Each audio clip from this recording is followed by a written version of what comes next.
G'day, David the Melbourne Maker. I'm a woodworker passionate about turning sawdust into something special. What started as a hobby after work to unwind and blow off a bit of steam, as well as help my mental health, has quickly turned into a full-blown obsession. Sharing my journey on YouTube's been incredible, and I'm so grateful for all your support. Over the past few months, I've been exploring ways to turn this passion into a sustainable side hustle, from crafting one-of-a-kind pieces of furniture to profitable products. It's been a wild ride. Today, though, I'm excited to share with you one that could be a game changer: wood butter.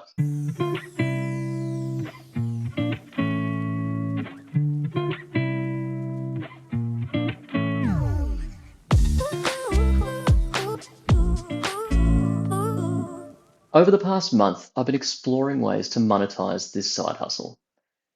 Creating functional pieces like coasters and chopping boards seemed like a good start, but finding the perfect finish was a challenge. I wanted something that was functional, looked great, and more importantly, was easy to maintain. Now, I'm a big fan of pure tongue oil. I think it's one of the best looking natural finishes you can find. It's also food safe. However, for the end consumer, it can be quite tricky to maintain. Once the finish starts to go, it's very tricky to reapply. And this stuff can take up to 30 days to cure fully. So that one's out. This led me to discover wood butter. Wood butter is a protective finish that's just beeswax and mineral oil.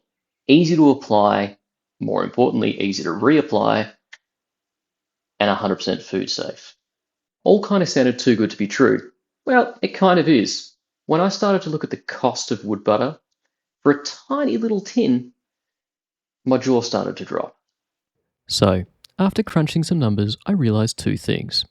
Firstly, I'm too much of a tight ass to actually buy wood butter, and secondly, this had the potential to be my first product to sell long term.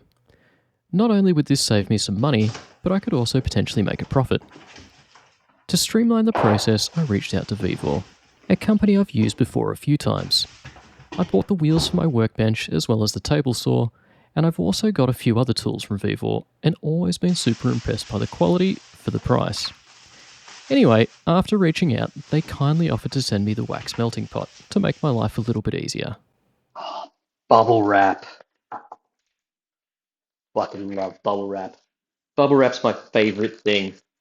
No, wait, it's not. There are other things that start with B that are my favorite thing. Seriously though, this thing is a beast. When I first saw it online, it kind of looked a bit like a what do you call it? You know, the big hot pot things. Urn. Looks like a bit of an urn on the internet. An urn that you'd have just at a school teachers' lounge where they have their terrible coffee. But this thing's actually pretty good.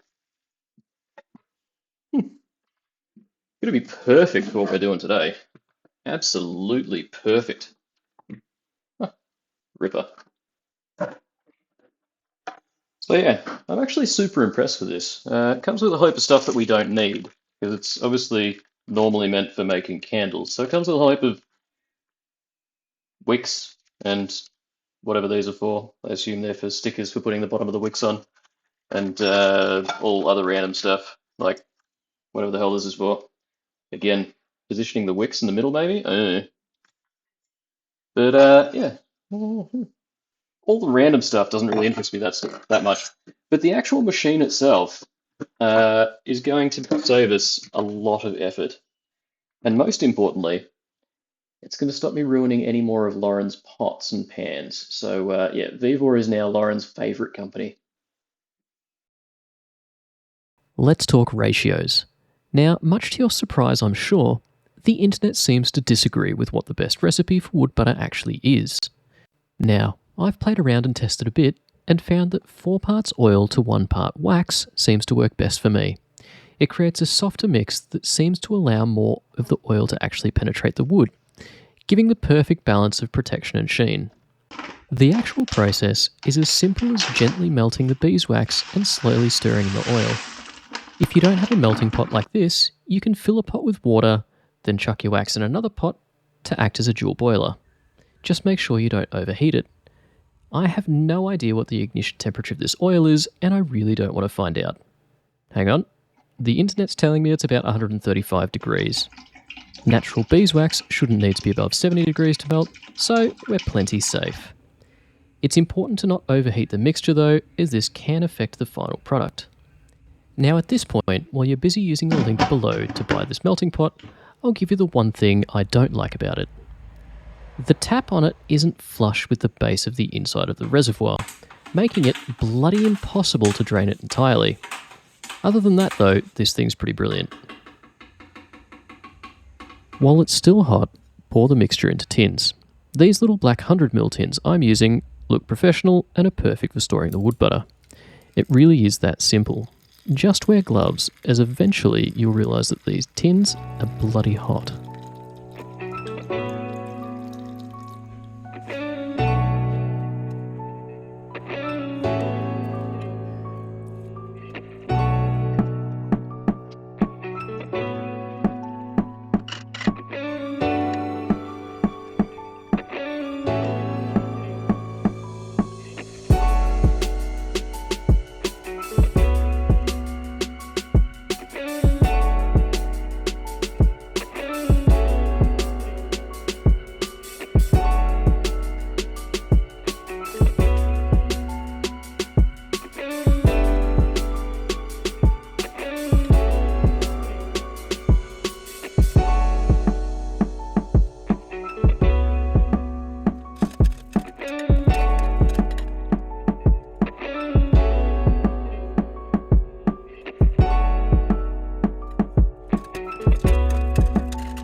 So, does this wood butter even work, I hear you asking? Good question. This is a chopping board I've been repairing for a friend, and it was originally our grandmother's, so probably like 1,000 years old. Let's see how it comes up with a bit of this stuff.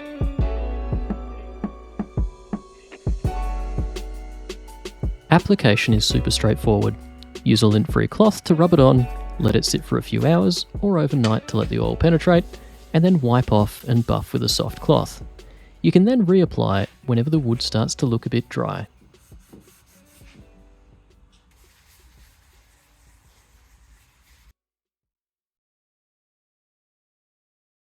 This came up nice. But let's talk about a rookie mistake. Imagine having a perfect product with a killer profit margin, nicely packaged, and ready to fly off the shelves at the melbournemaker.com. Then you spend the whole video showing you guys how to make it. Not a great strategy, right? But hey, that's the best thing about this woodworking community. We're all here to help each other on our woodworking journeys. I see so many amazing makers creating products to sell, and it's a great way to turn your passion into profit. However, here's a pro tip. Pair those with some wood butter. Suddenly one sale becomes two. What's not to love about that? So, if you're wanting to make some wood butter, all the power to you. But for those of you that want to get straight into making, head to themelbournemaker.com, we've got some wood butter plus a few other amazing products that you can try. Everyone, thank you so much for watching, and keep making.